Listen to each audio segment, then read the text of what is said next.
Um, Welcome everybody to Beaverworks Summer Institute PiPACT Week 1 Q&A session. And we will post, so we have the questions that were posted to Piazza by the deadline of yesterday.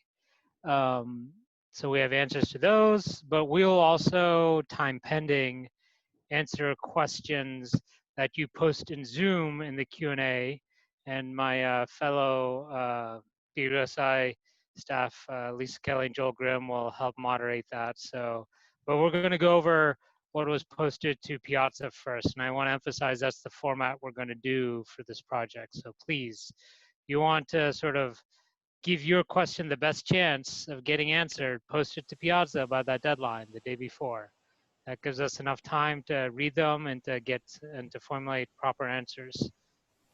But we'll do our best to get to everything. All right. So let's start with question 1. One of the most pressing questions that we've thus far gotten: supplies. I know the answer's up on Piazza. It was also sent out in the welcome package and everything else, but we'll just reemphasize it here. The top list of items are things we expect we expect you to provide. At the very least, you do need, all right, you do need a laptop, a home Wi-Fi, and the GitHub and the Google account.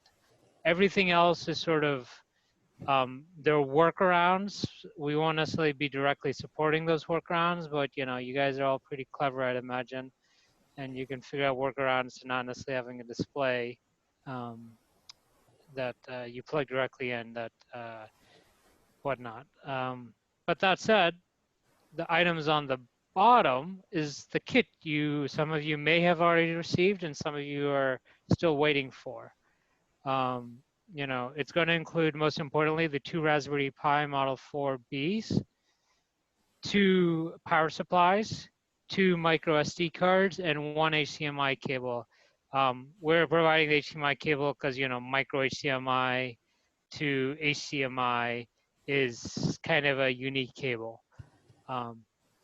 If you have not received this kit by June 21st, email us at bdosi-admin@mit.edu so that we can keep track, we can figure out where it is. And if you're missing anything in your kit after you've inspected it, right, send us an email. Ignore the uppercase, that's a mistypo on my part. Send us an email to that same address telling us what you're missing, all right? So I think that's pretty self-evident and pretty straightforward. So we'll go on to the next question. So I figure out, okay. So this was an interesting question, which was and I'm answering these in the order in which they were posted, or at least the order in which Piazza orders them. So what is GATT? GATT, which stands for Generic Attribute Profile, is a protocol which is basically by which Bluetooth Low Energy services, and we'll get into what services are implemented. It's part of the Bluetooth standard. It was implemented as part of Bluetooth 4.0. We are now currently at 5.2, I believe, but we're at 5.0.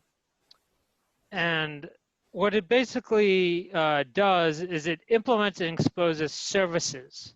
So services are basically ways to exchange data between 2 Bluetooth devices. And that's one of the key concepts of Bluetooth. It's very much a device-to-device pairing, all right, or device-to-device interchange of information. That GATT is built on top of Attribute Protocol, which provisions that data, basically specifies how that data is basically packaged and formatted. And most often associated with services with using device-to-device pairing. So just to give you an example, a pretty common service is something like a heart rate monitor, a Bluetooth, your Fitbit. that heart rate monitor that's in your Fitbit, it uses the heart rate monitor service. And that means that the characteristic or the data it uses is packaged up in this service, right? So characteristics are packaged up together to form a service.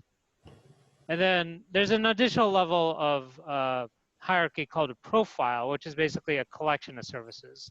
So that same Fitbit might have a Fitbit profile where, one service is the heart rate, another is, oxygen pulse oximeter or something like that.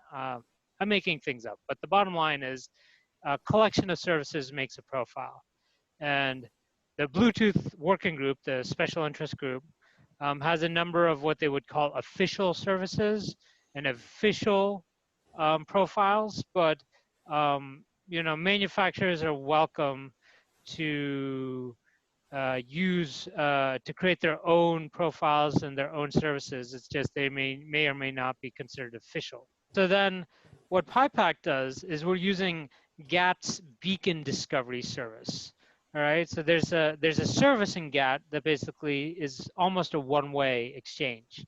It's basically saying, instead of transmitting to a device and then receiving from that device, we are just receiving from the device. We are listening for devices. We're discovering them, what's out there. And so beacons, like we had discussed in the first discussion, are basically Bluetooth devices that just advertise information. They just broadcast information out in the wild. And so discovery is just finding those beacons and enumerating them. There's a number of types of beacons and beacon formats, which are basically specifically formatted services. And two of the most popular ones are Eddystone, which is Google's version of a beacon, and then iBeacon, which is Apple's version. There's some good reading here. So there's a good video. I think this is a video, the Bluetooth, the first link, and then there's a second link at Adafruit, which is a good sort of more just textual. And sorry, the shadow in my office has just arrived, so I'm gonna turn on a light. So I see a couple of questions here. Are these services or characters sent as broadcasts, or are they packets sent along a direct connection? So services is the implementation of how characteristics or data is exchanged. So let's just say I have a certain type of data I want to convey, or I want to exchange between devices. So I'm going to use a heart rate monitor as just the working example. So you have one device, the Bluetooth device, that is actually measuring your heart rate. So the characteristic or the data is your heart rate, all right? It wants to transmit that information to another device, your phone, for example. The service is how that data is transmitted. It understands that this is the format of the data and that these are the two endpoints, the source and the receiver. They are sent they can be sent in either way, as either a broadcast or a direct connection. Most services are direct connections because they're based on pairing. But beacons are a special class of services where they are just a broadcast. So by definition, they're not one or the other, but they are based on the idea of certain types of characteristics being grouped together and then being sort of provisioned either through a direct one-to-one connection or as a broadcast. Don't the devices also have to broadcast their info beside listening for others? So I guess if I'm reading the question correctly, it depends.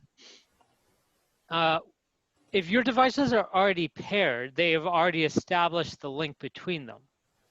They don't need to broadcast their information anymore to service or to provision the service between those two devices. Now, if you're trying to establish the connection, you do need to broadcast. And that actually is also one of the services is basically, it's a low-level service, one that generally is not necessarily exercised at sort of a user level, but that device-to-device pairing is a service. So in that case, you do have to broadcast and listen. And generally, it's sort of alternating, broadcast and listen, broadcast and listen until there's a handshake, that pairing occurs. Um, can you explain again how PiPACT will use GATT? Okay, so GATT is Bluetooth's implementation of services. It's basically the logic, the framework, the infrastructure by which data is exchanged or at least broadcast by Bluetooth devices. We will be using GATT as exposed to us via PyBlueZ or GATLib, the Python wrappers, to the GATT library as it's exposed on Linux. On one half of the equation to set up beacons. We're going to set up beacons using GATT, so they're going to broadcast their beacons with that service. And on the other half, the receiving half of the equation, we are going to listen using the beacon discovery service. So each pi, one pi is going to be the beacon and one pi is going to be the discovery, or the discoverer, all right? So that is how we're going to be using GATT. And the exact details of how GATT works isn't necessarily relevant to PiPACT. It's useful knowledge just to understand, what are we building on top of? How does this actually get implemented? But it is part of the standard, so it's a bit immutable. We don't have any ability to change how GATT works. We don't have any ability to extend how GATT works. All we can do is work within the bounds of which it already provides, which is why if you have been paying attention to what Apple and Google have been doing with their COVID-19 sort of Bluetooth API, you'll notice that if you go and look at their specification, the structure of their characteristics or that beacon payload is very much the same as it is in GATT. It's not any different because they can't change that. That is the underlying implementation. What they're doing is changing exactly what is in that payload, right? They're saying instead of just transmitting music or heart rate monitor or whatnot, we're going to package certain characteristics inside there, but the structure is dictated by GATT. Can't start. If we know Bash, can we use Bash to get local Bluetooth broadcasts instead of PyBlueZ or super similar Bluetooth libraries? You can. My only caution is, of course, so Bash is obviously, basically putting command line execution into a script. The biggest challenge with Bash is that the level of exposure you get at the GATLib or HCI or the GATT tools or HCI tools level is not necessarily the same you would get at with directly exposing the BlueZ library that's built in Linux, which is what PyBlueZ wraps around. So you will have a tougher time accessing BLE services via the via the Bash interface, but it can be done. You're more than welcome to try. Prove me wrong, by all means. But in my experience, it's probably simpler just to directly use the BlueZ library, which is, if you know C or C++, you could directly use the BlueZ library, or why we've erred on the Python side because a lot of you, through applying for BWSI or whatnot, took the Python course, would be more familiar. We expected more of you to be familiar with Python rather than C or C++. So, how do ports and sockets work in Bluetooth socket class of PyBlueZ, and why is it different than using device discover? The PyBlueZ API doesn't explain this class in detail. Good question. So the Bluetooth socket class is when you make connections. At the end of the day, all of this, the Bluetooth devices are just basically standard socket devices in Linux. The Bluetooth socket class is just an alias, or basically inherited class of the basic socket, and it's just different because it exposes a lower level.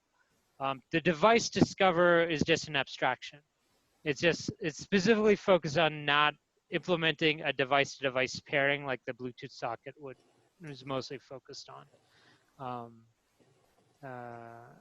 I'll get into more detail about it probably in Piazza if people are still interested. It's a little hard to explain just by me waving my hands, so we'll defer on that one a little bit.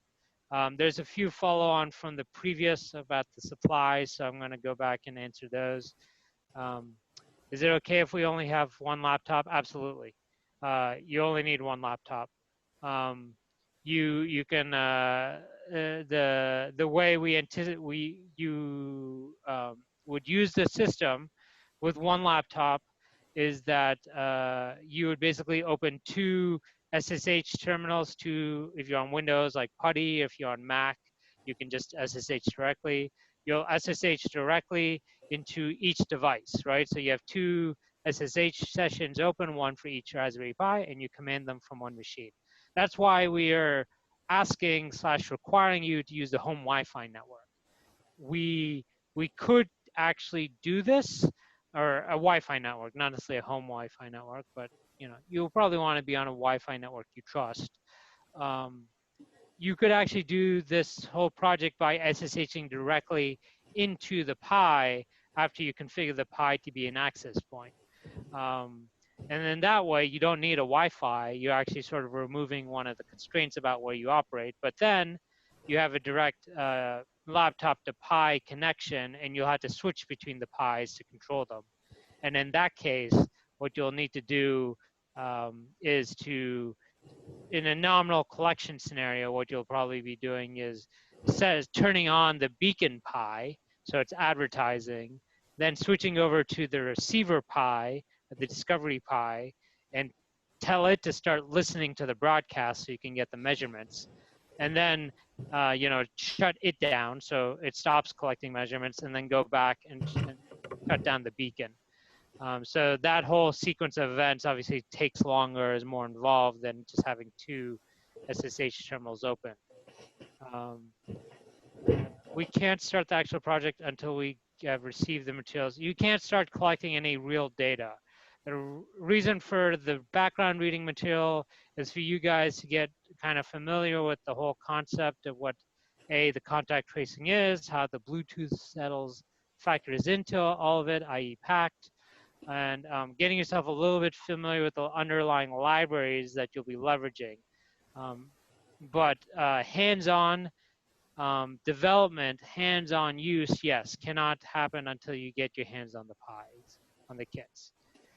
In the collection stack, are we using the beacon service type? So the easiest one to use is the iBeacon. It just sort of is the one that works out of the box. The Eddystone has been a little bit problematic in my experience, not always the most reliable.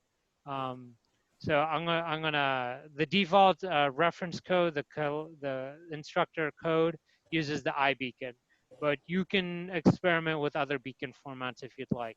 The bottom line is the RSSI information that you get with the beacon advertisements, and the basic payload that most beacons require, which is things like UUID and some description of the service. Those are common between Eddystone and iBeacon. And so beyond needing those, which is the minimum requirements for PiPACT, it's up to you to decide if one format provides better use than the other. And we'd be interested to hear about why you may have done made a different choice. Recommended operating system. So it's a pretty straightforward answer. we recommend Raspberry Pi OS, formerly known as Raspbian. It's a Debian Linux based distro. We recommend you use a desktop configuration unless you're comfortable using terminal only. Basically, comfortable with Unix, by all means, deploy just the terminal only version of Raspberry Pi OS. We're going to be providing a pre-configured distribution of that OS over the weekend via Google Drive. The main things that pre-configured means it's going to come with appropriate versions of Python and the modules and the environment, the virtual environment in which to use things. Well, we're debating whether or not it needs a virtual environment or not. We may just install everything to the base environment. It'll come with the reference instructor collection platform code. This is the same code that will be provisioned via GitHub, but it's already going to come preloaded, so that might save you one step. And we're going to make sure you have a template for the network configuration of the Pi, so you can just put in your own wireless static IP. Because you will want a static IP, otherwise it'll be hard to figure. It won't be very simple unless you want to go into your router's configuration every time to figure out which devices are on your network and which one is the Pi's. It's generally simpler just to assign a static IP so that you can, know every time which to SSH into. If you want to configure your own image based on the vanilla, Raspberry Pi OS, basically by going to this link and starting from that image, we'll provide instructions on GitHub this weekend. They'll be fairly short. It's pretty straightforward. Nothing too complicated there. And then the last question from Piazza was the need for a case. It's at your discretion. Our experience has been that you don't necessarily need one. They're pretty rugged. The only consideration may be the GPIO header pins, basically at the, if you hold the, I would, I guess, if you're holding the, if the Pi is facing you, Pi is facing you and you have the logo facing up, then the GPIO header pins are at the top. Basically, they're the metal prongs at the top. If you want to protect those, then the case is sometimes helpful. The only caution we give you is that some of the ports are surface mounted, basically, they're solder mounted. And so they're not exactly super ruggedized for lateral stress, basically moving the connection left, right, up and down. So when you disconnect or connect things into the Pi, particularly the power plug via the USB-C, make sure to go straight in and out. It can be fixed, but you'd have to fix it. I'm not gonna. There's no solder, ship to sender RMA service over here. So please do take caution, particularly when it comes to those plugs. All right, so let's go, since we have time, let's go through some of the questions that came up on the Q&A. First question, to confirm the project itself, i.e. our hypothesis is completely up to us, correct? Yes, your hypothesis is completely up to you. In week one, we gave you the overall scope of the project, basically how we are trying to contribute to developing a Bluetooth-based contact tracing approach. There's lots of hypotheses that fall under that umbrella, including the very basic one of, is this even feasible under controlled conditions? The definition of control being, as granular or generic as possible. But you're welcome to expand that or, refine it as you see fit. It is the onus or the responsibility is for you to clearly describe what that hypothesis is and how the experiments and the development you're doing support that, all right? That's why this is an independent project. We've given you sort of general direction, but the specific direction you take is up to you. Um, for us and PiPACT using beacons, don't you need to listen for other devices that are also broadcasting beside broadcasting yourself? I assume by beside that the meaning of the statement besides broadcasting yourself, you're referring to the Pi that is broadcasting. So you may hear those other devices.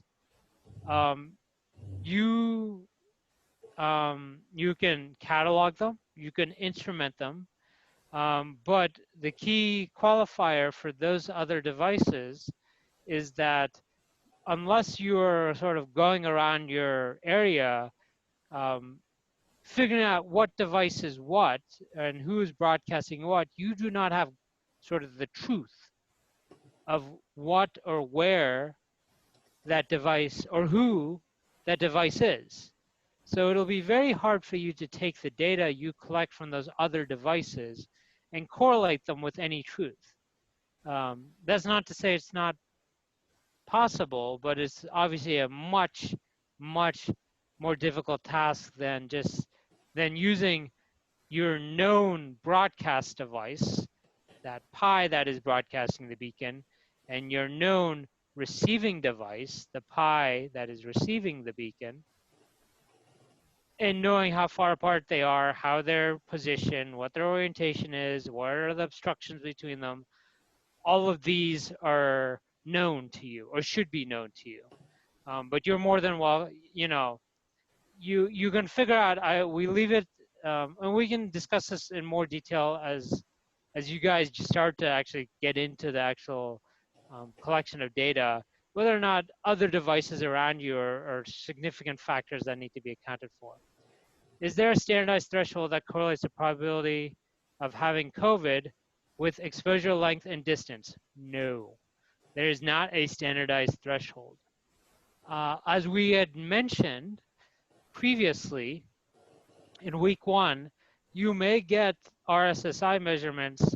You may get the same RSSI measurement for configurations that are very different, extremely different. Two devices that are very far apart with no obstructions between them may have the same RSSI as two devices that are very close apart, very close together, with some sort of obstruction between them. That threshold, that you might use to say like these two devices are very close together, because they're so close together, I want to use a threshold that makes sure I declare those devices being too close together is incorrect for the devices that are very far apart. So there's no standardized threshold, which is something you guys are going to discover. A lot of what you guys are going to learn is that the threshold you need to apply is going to have to be adaptive in some sense. It's either going to be adaptive by virtue of knowing the sort of knowing something about the configuration of the devices that are being involved, or by testing multiple hypotheses and seeing which one seems to fit the data you're observing the best. We never said this was an easy problem, trust me. That's why you don't see a solution out in the wild yet. If this was an easy problem, we've got MIT, NIST, MITRE, GTRI. We've got like some of the most preeminent organizations in the US working on this problem, and we don't have the solution just yet, which means that it's not simple, all right? So don't expect that answer to come easily. So can someone's beacon be detected if they are paired to another device, i.e. earbuds, or will PACT not work for those who are paired? So this is an interesting question. So again, a beacon is different than pairing. When you pair your phone to a pair of earbuds, you are provisioning or you're leveraging a service which is based on device-to-device pairing. Once that pairing is established, that service is locked in. The beacon service is an entirely separate service. And the ability of the Bluetooth device to accommodate multiple services at the same time is a matter of the implementation of the Bluetooth device. Most modern Bluetooth devices can support connecting to multiple devices. They may not support service or provisioning multiple of the same service. So a good example is connecting to multiple Bluetooth speakers or multiple sets of Bluetooth headphones. You know, it's a music service, but it needs it wants a single endpoint for the music, right? It needs to know it's going to headphone A or headphone B.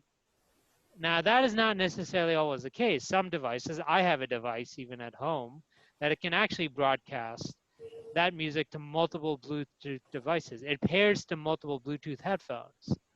But that's a device-specific thing. The beacon, though, is not, right, is not the same as the music service. So it should be able to be active at the same time. Would it be possible to configure both Pis to both receive and broadcast? Yes, it is possible to do that. The main challenge, though, is that the Bluetooth device, the Bluetooth hardware is serial. It has to alternate transmit and listen. So if you have both receive and broadcast commands going onto the hardware, the Bluetooth hardware on a single Pi, you're going to basically upper limit or sort of put the brakes on how fast your device, your Pi can either transmit or listen.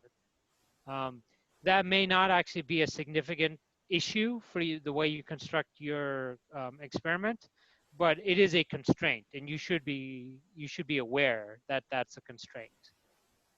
How is GATT necessary for PiPACT? Again, GATT is necessary because it's what exposes the Bluetooth services. Without GATT, unless we want to write assembly level code, which trust me, I don't. Trust me, you don't. We need GATT. We need GATT to access Bluetooth devices. We need GATT to access Bluetooth low energy services. And we're building, we're getting access to GATT via BlueZ, which is Linux's access to GATT, and then we're getting access to BlueZ versus via PyBlueZ and GATtlib. So there's this like layering effect, this hierarchy and so we're living at this Python layer, but there's a few layers below it, and GATT is the lowest level that we want to be aware of because that tells us what functionality we have. Will the reference or instructor code in the custom OS image have some base GATT connection code to modify, or should we implement the code from the ground up? We will have a full implementation. We do not intend, right? We want to keep the project moving. We're giving you 2 weeks to sort of get the collection platform together. So let me start over. The baseline is we encourage everybody to write the code from scratch. It's, take the challenge, have fun with it. I know some of you are, all-star programmers and will knock this out of the park, no problem. Some of you just want the challenge. Some of you want the learning experience, and that we want to accommodate all of that. So, we're gonna basically give you some template pseudocode that basically says we think these are the sort of the fundamental functionality you need to provide. So standing up a beacon, setting up a receive, a listen or receive device, writing those measured or received signals to some sort of file via pandas, for example, so on and so forth. We'll give you the skeleton of the code we expect you to write, but in the interest of keeping the project going, if we come to week 4 and you still haven't gotten your code running reliably, and you're not collecting data, then we have the full instructor reference code available for you to collect data with, so that you can keep the project moving. But it's a lot about what you want to take away from the project, right? And some of you, I'm sure, won't be satisfied unless in the grocery list of things to do and the task list of things to do that unless I do everything, it ain't success. Next question: are we required to have a USB keyboard and mouse? Are they just used for setting up the Raspberry Pis? Correct. They are just used for setting up the Raspberry Pis. The key caveat is if you find operating the Pi via a terminal interface, basically via the network connection and SSH terminal, problematic, the keyboard and mouse may be useful. But that comes with needing a display. But you just need the USB keyboard and mouse for setting it up. I'm hearing a lot of concern about needing that. If people are really all that concerned, and we may open a poll in Piazza just to check this, I might deploy a Raspberry Pi image with an access point configured so you can just SSH directly into it and configure it that way.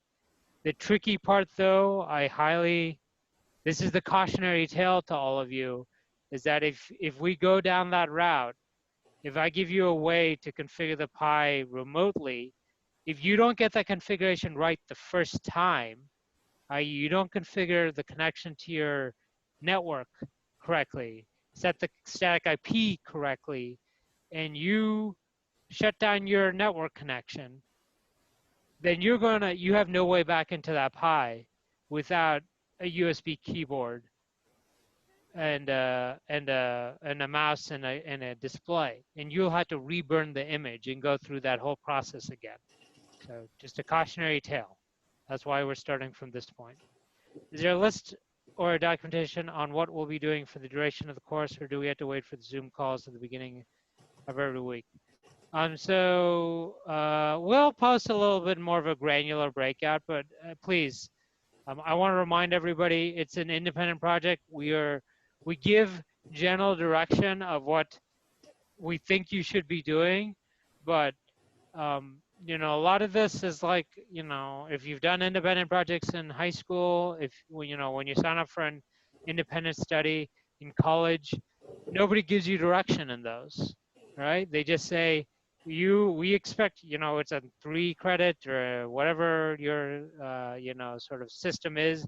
It's a 3 credit independent study. We expect you to spend this much time on it. And the way we're going to judge it is you will describe what you plan to do. You will describe how you actually did it, and you will describe what you accomplished at that. And that's the same construct we have here. So please don't expect like very granular directions from us in that regard. For RSSI, how do we assume the power of the sending antenna? Excellent question. Well, that's why we chose the Pi.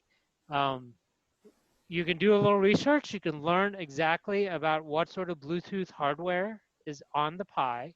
And you'll also learn, once you learn a little bit more about Pi Blue Z and GATLib and GAT, that you can actually modulate the TX power, the transmit power of the device. And so using those two in conjunction, you'll be able to calibrate what the antenna is actually doing at any given time.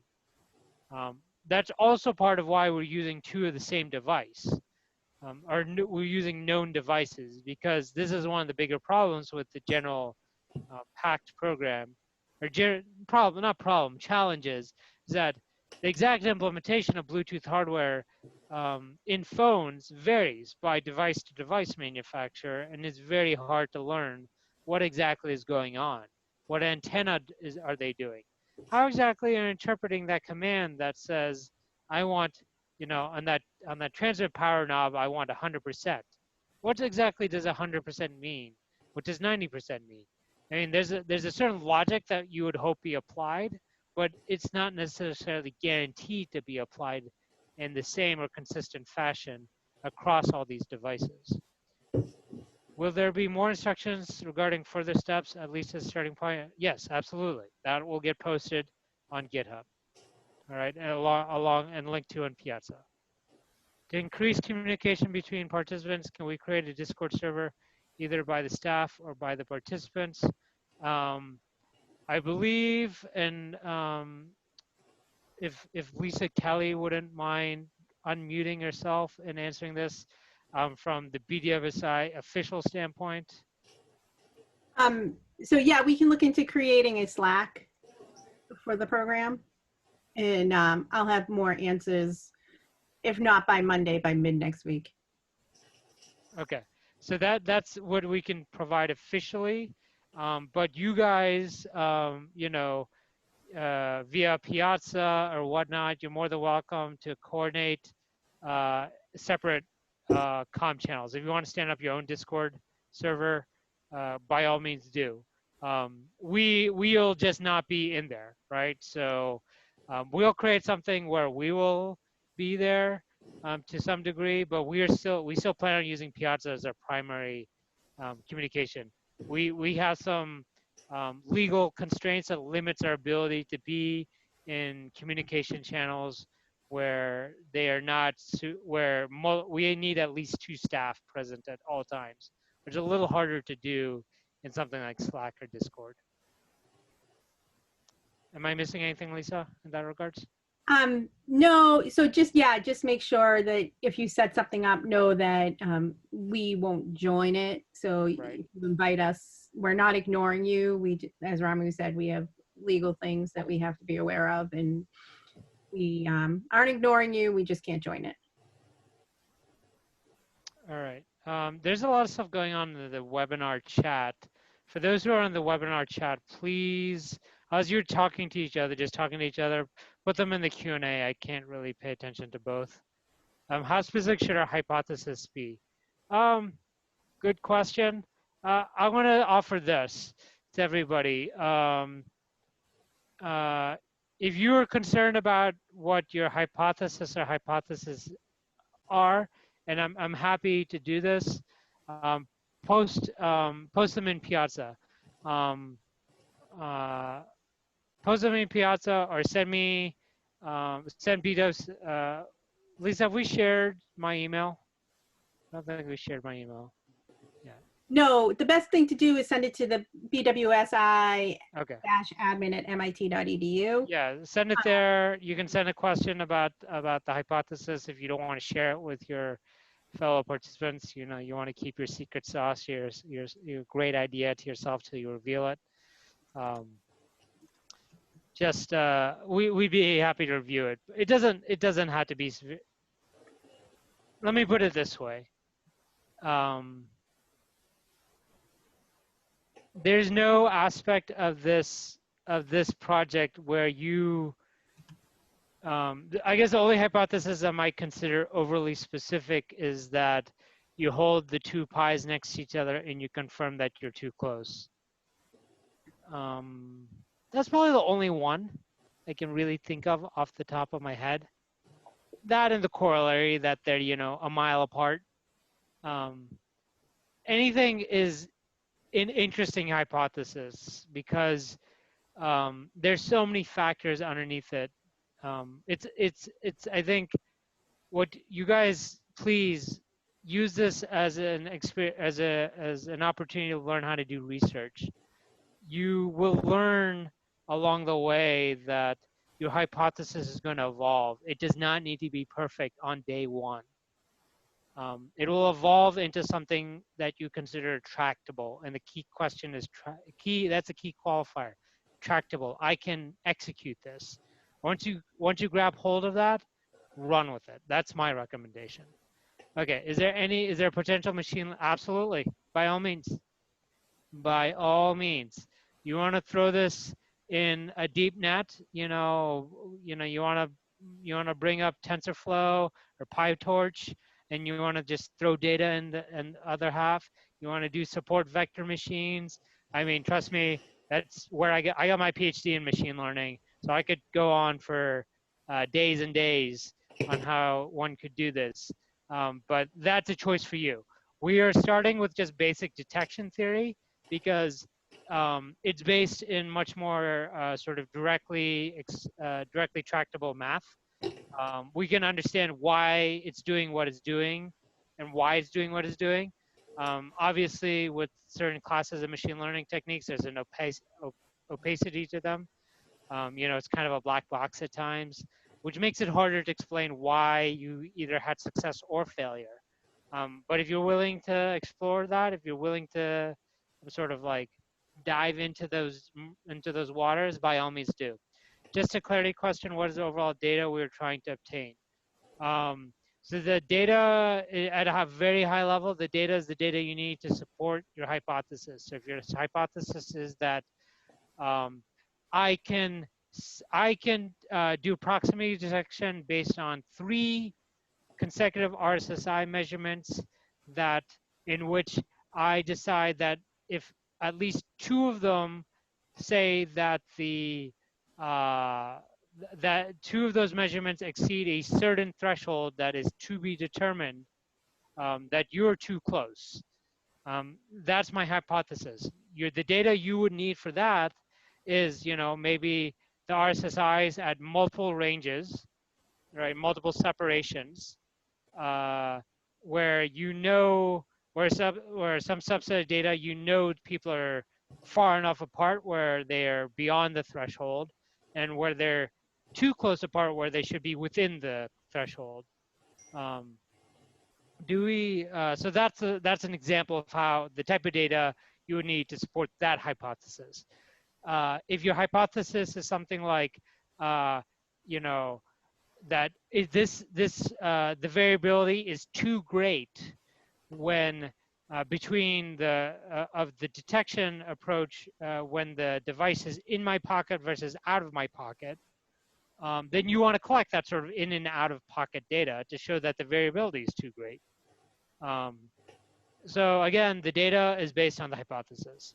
Do we have to get our hypothesis approved checked before we start collecting data? No, absolutely not. Go with whatever. Um, we'll give you feedback. I know it seems a little sort of non-intuitive, not the way normal courses. This is not a course, again, independent project.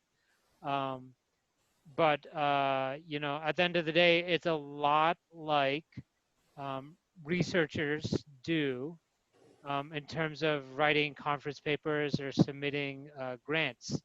Um, you have to come up with the hypothesis, with the supporting data, and with some initial results all together before you get further buy-in. That's sort of what we're looking for here. If I have my own Raspberry Pi, could I work on triangulating the beacon? Yeah, absolutely, that'd be fun. It's not necessarily the same sort of scope. It's not really within the scope of the proximity detection that PiPACT is interested in, but it'd be a very interesting exercise about using, and I guess I'm presuming that you'd be using the Bluetooth signals as part of that triangulation, that multilateration. Because again, there's no real direction finding with Bluetooth, at least not yet. That you'd be using some sort of multilateration technique. I'm sorry, I'm just throwing words out there. But you're more than welcome to have fun with that. But, that's not directly in the scope. Is this pairing relationship needed? No. Sorry, let me read the whole question. Is this pairing relationship needed to receive RSSI information from another phone? Meaning that there's a limit on the maximum number of phones you are receiving RSSI data from? No. As long as a device is advertising a beacon, you should be able to hear it. You should be able to hear it. Your phone by default does not advertise beacons. You're not a marketing device. You're, a beacon again is more typically associated with things like fixed locations or other applications. Your phone is not one of those. We'll provide a link to a couple of apps. It's called NRF Connect, that can be deployed to both Android and iOS devices that can set up your phone to be a beacon, at which point you'll be able to hear it. But you do not need to pair to hear beacons. I remember you said RSSI measurement wasn't enough information to determine the distance between two people. Will we conduct external measurements with other sensors? So I said, yes, you're correct. I said RSSI measurement was not enough to uniquely and absolutely determine the distance between two people. So that is saying that there's not a one-to-one relationship between the RSSI measurement you receive. And I love how my finger disappears. So when I hold a one, um, uh, there, when you receive an RSSI measurement, you cannot uniquely associate with a certain distance. What's more important is that when you receive an RSSI measurement, that you are able to detect whether it is within a certain range of ranges. And the challenge there is within the variability you expect to encounter, i.e., again, are there obstructions? Is it a humid day? Is one device in the pocket and the other is just being held? So on and so forth. There's a lot of variability here. In terms of how you could easily incorporate additional sensors, so GPS, or there's some sort of other ultra wideband is pretty common on devices nowadays. There's other or even mics. One device can send an ultrasonic chirp and the other one can listen to it. You can correlate all these things together to help reduce that ambiguity about the exact range or distance between devices. But for your collection of data to establish the truth of the data you collect, you're just going to have to measure it. So, you're going to need a tape measure or just count it out by steps. You're going to need to do that yourself to establish the truth. What is the benefit of using Raspberry Pis rather than phones if PACT focuses on the users of the phones? So the benefit, there's not necessarily, so good question. Let me put it this way. There's a fundamental question of whether Bluetooth as a basic communication or transmission protocol is up to this task, right? Can we, if everybody had the same device, would Bluetooth get the job done? Because if we can't get the job done, even using the same identical set of Bluetooth devices, we are not going to get the job done when we factor in the variability of everyone having different devices. We have to understand what the Bluetooth phenomenology, the underlying physics is of the hypothesis of the basic approaches before we start layering on all the additional uncertainties or variabilities of the phone specifics. We hope this project, the contributions you guys are going to make under this project are going to help us answer those questions. This week, is there anything else we need to do beside the background reading? No, there's no expectation from us. So if you've blasted through that, and we're aiming to get the stuff up on GitHub and Google Drive shortly, hopefully midday tomorrow. I please remind everybody that we do have day jobs. This is not full-time for us. We have to do this when we can, which mostly means weekends. So we'll get that out to you as soon as possible. And once that's live, you guys can move ahead on that. Should we focus our hypothesis specifically on COVID itself or generalize it? COVID, yeah, I would say there's nothing specific about what we're doing on COVID aside from maybe what you've read in terms of what is defined as too close for too long. So, a lot of people are using things like 6 feet as the keep out distance or 2 meters, and 10 minutes as too long, or maybe 15 minutes is too long. I would suggest that you can either use anything with a reference, a citable reference as for those metrics, and we will provide some references as well. But if you just want to generalize it, just saying my system or my hypothesis is based on has two variables in it, where there's a variable, you know, delta d, where delta d is the threshold for the distance, and delta t is the threshold for the time, and I develop the system accordingly. By all means. So we're going to answer just maybe 3 or 4 more, and then we'll grab the rest and we'll try to get to them in Piazza.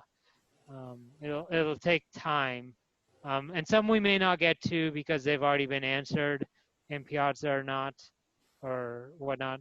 Is it possible to set up the Raspberry Pi without an extra USB keyboard?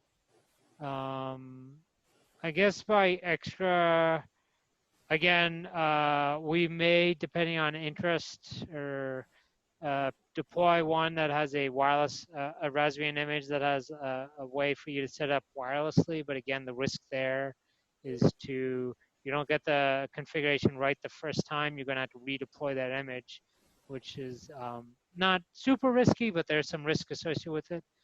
And maybe if you're actually referring to needing a USB keyboard for each Pi, you don't need a USB keyboard for each Pi.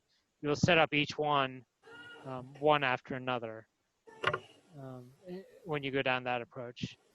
Raspbian allows you to reset the IP by dropping magic files into boot. Also, you can control the Pi via Bluetooth serial. That is true. That is true. I think the only challenge there is you still will, I guess I'm less familiar with that, so maybe the person who's asking this question has more familiarity. I guess I have some learning to do. If that same configuration allows you to specify the network configuration, basically what Wi-Fi, what network you're connecting into, and specify the password, the network key, and whatnot, then that may be a way around all of this. The biggest challenge is that after you deploy the image, for those, I expect most of you are deploying via Windows or Mac. The Raspbian image does not necessarily, that SD card, once it gets flashed, is not going to necessarily, is going to look like a boot device. You have limited access to the file system. So I'll have to learn more about that, but that's an interesting one. Thanks whoever asked that question or made that suggestion. How will you grade this project? There's no grading. We will have a certain type of final event where we're still figuring it out, but the thoughts are that some of the most interesting projects will be highlighted, some of the most impactful one, but everyone's basically going to get a certificate completion based on basically a pass-fail criteria, and the pass requirement, the submission, and Lisa just came off mute to correct me, so I'm going to let her correct me. No, I wasn't sure if you were going to get to that the certificate will be issued if they submit an impactful final project. Yes. Put some effort into a final project. Right. So you follow the format we're going to put out, and that we see good effort. And trust me, we're gonna hold you to a reasonable standard. We know this is going to be a real exploration for a lot of you, and we want this to be a learning experience. And by no means don't want you to walk away from this feeling that you got it wrong. We want you to walk away from this knowing that it's something from you to springboard to the next iteration of this basic research / thought process.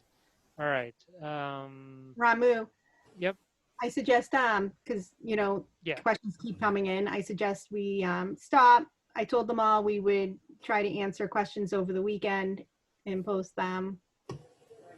And make sure you all get your questions in ahead of time, because there have been duplicates, and that's taken up a little bit of time trying to remember which ones we've already answered. So if you could get them in ahead of time. I know some of them are from the conversation, and those can't be avoided. But I think it's after 5 now. It's Friday afternoon. and we all still have other jobs. Indeed. Yeah, so we'll archive we'll grab what hasn't been answered and we'll do our best to answer those on Piazza. Um, and you know, we would also like some feedback if this format is making sense. It's not making sense. We have time to correct. Just post it up in Piazza or send us an email to bdosiadmin. And again, the session is recorded, so you can always go back and watch it and reference the answers. But you guys look like you're really engaged. I'm really excited to see what you guys are going to come up with. And with that, I'll, if Lisa, if you have any closing remarks.